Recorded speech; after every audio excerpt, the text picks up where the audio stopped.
How to speak so others will listen. As a leader, one of your first challenges is to learn to command attention, to speak so that others will listen. After all, how can you instruct your team and get the best out of them if they won't listen to what you have to say in the first place? In this presentation, we'll discuss how to command attention and respect as a communicator and a leader. Believe in what you're saying. The number one thing that makes someone appear more charismatic is passion.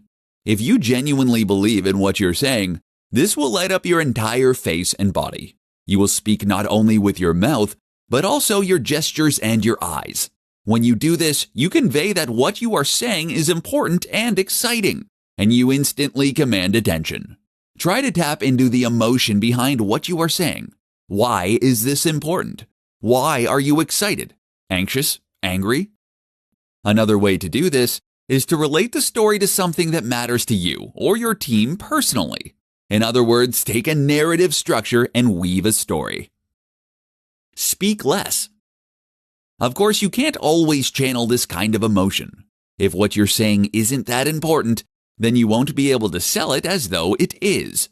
So what's the answer? Simple. Don't say it. Talk a little less, and you'll find that the times you do speak up are the ones that are far more important. By doing this, you will create a situation in which people want to listen to you, in which they want to know what you have to say. Use pauses. Likewise, when speaking, you shouldn't be afraid to use long pauses and moments of silence.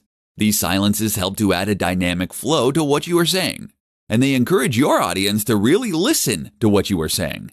Being quiet can be a great way to build suspense and interest when telling a story, and it can be a great way to demonstrate confidence. Most of us are too afraid to be silent, as we think we'll lose our audience. Therefore, if you have the confidence to stand at the front of the office and not say anything, your staff will know that you aren't desperately trying to seek approval. Suddenly, what you have to say gains that much more importance and gravitas.